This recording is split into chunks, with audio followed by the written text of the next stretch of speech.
নমস্কাৰ মই Acharya B Kashyap Prayag astrology solution আৰু ৰিচাৰ্চ চেণ্টাৰলৈ আপোনালোকক পুনৰ স্বাগতম জনাইছো বন্ধুসকল যোৱা ভিডিঅ'ত আমি গম পাইছিলো যে সূৰ্য দেৱতা কত উচ্চ হয় আজি আমি আলোচনা কৰিম যে সূৰ্য দেৱতা কত নিচ হয় সৰু সৰু ফৰ্মুলা যদি আপোনালোকে ধৰি ৰাখে তেনেহলে খুব ভাল প্ৰেডিকচন ইয়াৰ পৰা কৰিব পৰা যায় আহক আজি আমি আমাৰ টপিকটো হ'ব নিচ ৰবি ঠিক আছে নিচ ৰবি ৰবি দেৱতা কত নিচ হয় তুলা ৰাশিত নিচ হয় এন্টায়াৰ তুলা ৰাশিতে নিচ হবনে সেইটোৰ ওপৰত আলোচনা কৰিম চাওক এটা ৰাশি মানে তুলা ৰাশিৰে কথা কওঁ তুলা ৰাশিটো হল 30 ডিগ্ৰী বহুত ডাঙৰ বহুতে ডাঙৰ 30 ডিগ্ৰী আৰু ৰবি দেৱতা এটা সাৰ্টেন ডিগ্ৰীতহে নিচ হব কিমান ডিগ্ৰী নিচ হব ৰবি দেৱতা 10 ডিগ্ৰীত নিচ হব তুলা ৰাশিত ঠিক আছে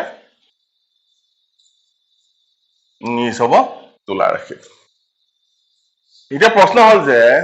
মানুহৰ কোৱেশ্চন কি থাকে যে এন্টায়াৰ ৰাশিটোতে নিচ হব নেকি এন্টায়াৰ ৰাশিত নিচ নহয় এন্টায়াৰ ৰাশিটোত কি হব ৰবি দেৱতা 10 ডিগ্ৰী পাৰ হৈ যোৱাৰ পিছত সপোজ ৰবি দেৱতা 11 ডিগ্ৰী পাৰ হৈ গল ঠিক আছে 10 ডিগ্ৰী পাৰে 11 ডিগ্ৰীৰ পৰা আপ টু 30 ডিগ্ৰী লৈকে ৰবি দেৱতা নিচ নহয় ইয়াতে শত্ৰু ৰাশিত হব শত্ৰু ৰাশি হব ৰবি দেৱতাৰ ঠিক আছে আৰু আমি এটা বস্তু জানো যে নক্ষত্ৰৰ ইয়াতে ইম্পৰ্টেন্ট ৰোল থাকে কি তুলা ৰাশি কি নক্ষত্ৰৰ দ্বাৰা গঠিত তুলা ৰাশিটো হল চিত্ৰা স্বাতি আৰু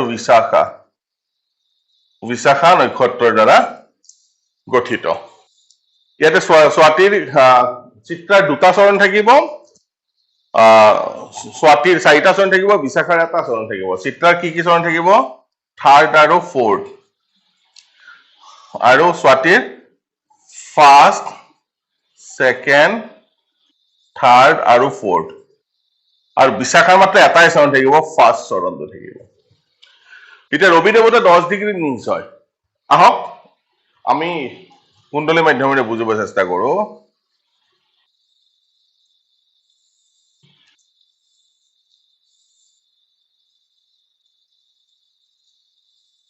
ৰবি দেৱতা তুলা ৰাশিত ঠিক আছে এটা 7th হয়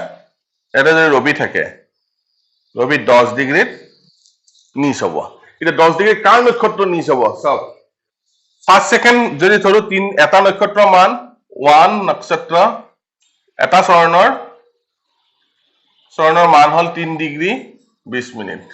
ইয়াতে কিমান যাব দুটা নক্ষত্ৰ আছে 6 ডিগ্ৰী 40 মিনিট ইয়াতে ফাৰ্ষ্ট নক্ষত্ৰ প্লাস 3 ডিগ্ৰী 20 মিনিট তাৰমানে ইকুৱেল টু 10 ডিগ্ৰী তাৰমানে স্বাতি নক্ষত্ৰৰ প্ৰথম চৰণত সূৰ্য দেৱতা নিচ হয় তুলা ৰাশিত স্বাতি নক্ষত্ৰৰ প্ৰথম চৰণটোত সূৰ্য দেৱতা নিচ হব আৰু স্বাতি নক্ষত্ৰ হল ৰাহুৰ নক্ষত্ৰ ৰাহুৰ নক্ষত্ৰত সূৰ্য দেৱতা নিচ হয় ৰাহুৰ নিচ কি হব নিচ ৰবি ঠিক আছে চাওক আমি কি পাইছিলো কেতু নক্ষত্ৰত সূৰ্য দেৱতা উচ্চ হয় আৰু ৰাহুৰ নক্ষত্ৰত সূৰ্য দেৱতা নিচ হয় এটা ৰিজাল্টটো আমি কি ভাবে ভেৰিয়েচন আহিব এটা মনত ৰাখিব যেতিয়া ৰবি নিচ হব ইয়াত আমি কি চাম অকল ৰবিক চালে নহব ৰবিৰ লগত সেই নক্ষত্ৰটোকো চাব লাগিব যেহেতু স্বাতিৰ প্ৰথম চৰণ আছে আমি কি বুজিছিলো যে প্ৰথম চৰণ কেইটা কি আছিল ফাৰ্ষ্ট চৰণ ইকুৱেল টু অগ্নি দ্বিতীয় সেকেন্ড চৰণ ইকুৱেল টু পৃথিৱী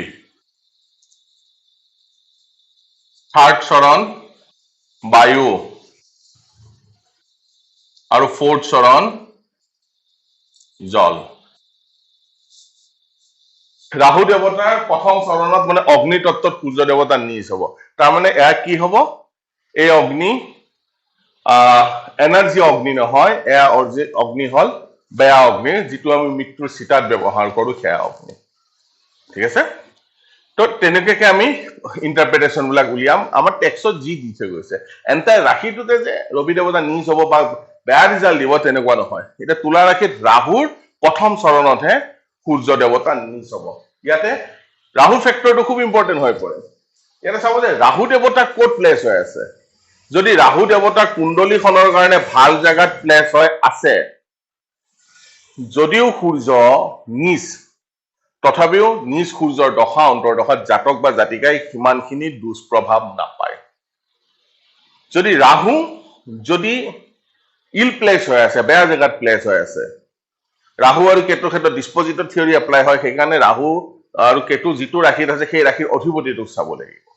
ডিসপজিটৰ থিওৰিৰ ওপৰত অলৰেডি মই ভিডিঅ' বনাই থৈছো চাব পাৰে তো ৰাহু যিটো ৰাশিত আছে সেই ৰাশিৰ অধিপতিটো যদি লগ্নৰ মিত্ৰ নহয় শত্ৰু হয় দুস্থানত থাকে তেনেহলে ৰবি নিজ ৰবি ইয়াতে বহুত মাৰাত্মক ৰিজাল্ট দিব জাতক বা জাতিকাক সেই ৰবি দশা অন্তৰ্দশাত বিৰাট বেয়া প্ৰভাৱ পেলাব সাপোজ ৰাহু দেৱতা মিথুন ৰাশিত আছে ঠিক আছে মিথুন ৰাশিত আছে আৰু মিথুন ৰাশিৰ অধিপতি বুধ দেৱতা সাপোজ দুস্থানত আছে ঠিক আছে লগ্নৰ ওপৰত ভিত্তি কৰিব সাপোজ কাৰোবাৰ মেষ লগ্ন ৰবি দেৱতা নিজ ৰবিৰ অধিপতি